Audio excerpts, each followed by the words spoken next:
up with their arrest, prosecutorial review and charging decisions, assignment of counsel, pretrial release, case processing, disposition, and case sentencing, and finally, post-conviction supervision, so on probation or on parole. We, as I commented earlier, the group up here touches all those, but we do big touches in many, many areas, and that's what we want to spend most of our time talking about. So some of those areas, or at least one of those areas, certainly is the arrest area.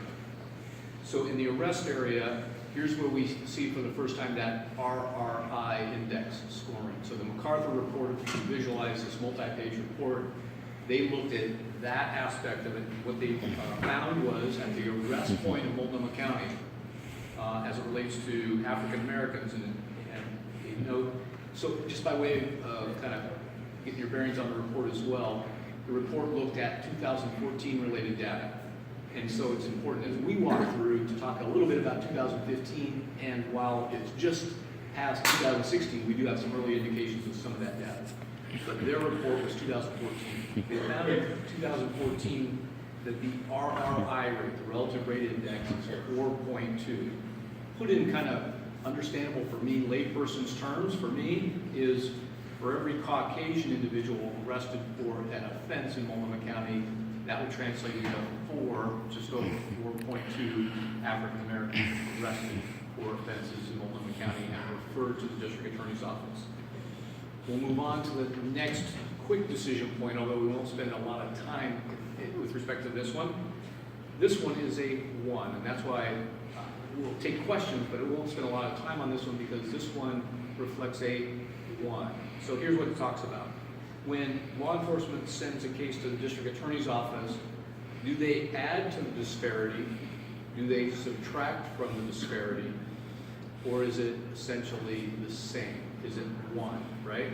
And the answer is, quite literally, the answer in 2014 was 0.97, in 2015 was 0.99. We round up fairly to call it a 1. While at the charging point, the DA's office doesn't add, we do not subtract from the disparity. And so that's something for us to talk about. We want to work with our system partners as we move into this with, well, let's work on the front end. We're going to get back to that arrest point because that's where disparity comes to us. We don't add or subtract to it. But let's work with system partners upstream then. So we'll circle back around in that for a minute. Next slide, if you will. Case processing. And case processing, as it relates to MacArthur, they use this as access to diversion programs. This is an area where you actually like to see a 1 again.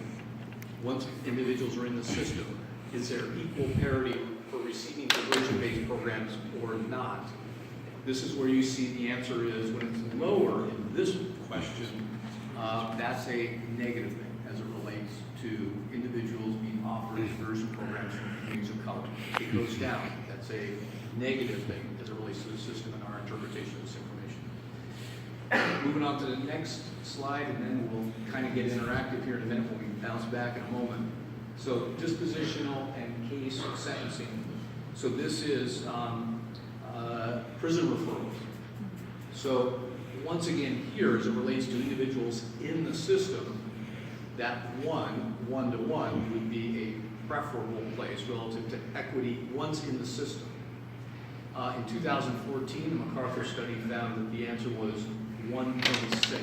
So what that means to us is more individuals from communities of color, African American, than their Caucasian counterparts are being sentenced to prison. 1.6. We put up because of some of the work we're doing, we'll give a deep dive here in a moment, we put up the 2016 data because that number has now moved down in 2016. So I believe in large parts of the work we're doing, but we'll deeper dive in a second. So 1.06. Very, very close to that 1-to-1. Heading in the right direction as we continue to work toward more equity in the system as it relates to that question, sentencing to prison. So we're going to circle back around with respect to the goals. So now we're going to go back to, and here we'll start in a moment, taking this deeper dive. And I'll tee some stuff up. I've been talking for a while, so I want to get these two involved here real quick. So the deeper dive into arrest. as I commented, that's where the MacArthur study began. It makes good sense. That's where you began.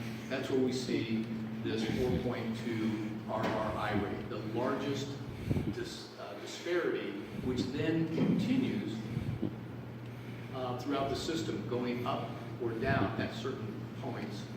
But certainly a lot of work needs to be done in the area of this section, because we want to fairly reduce. We want to come up with ideas, policies, practices to reduce that disproportionality. And so, what are some ideas that, again, we're focusing on within the last 12 months since this report came out? In that area, have we done anything to help make adjustments? So let's talk about two of those by way of example. Interfering with public transportation, IPTs. These gentlemen, let me kick it over to you. This is a little sort of casual up here, but take a stab at summarizing, if you will. We've got some screens that actually give the ORS if you want those, Chief. But interfering with public transportation, TriMet. All right, people are on TriMet. What's the topic there? Yeah, so essentially, TriMet, to back up a little bit, TriMet has serves 3 counties, has 17 law enforcement agencies embedded in that. So if you're driving around the 3 counties, you might see Sheriff's Office, Portland Police, Gresham, Troutdale, different entities.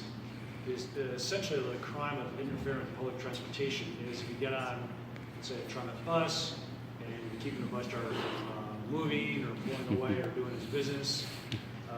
The driver might call for police, probably will. If the person's still there, still causing the problem, you could arrest that person for interfering with public transportation. It's lower level types of crimes like that, where one of the reports, the data is interesting. Different entities that do these reviews get different data, but there are disparities in there. But that's the lower level crime of interfering with public transportation. There really is, I don't think the studies have shown what's the cause. The person intoxicated, maybe, It's a class ill, A misdemeanor. lost, who knows. There's a lot of ways to tease that information out, but that's essentially the interfering with public transportation. And we see disparities in that downstream.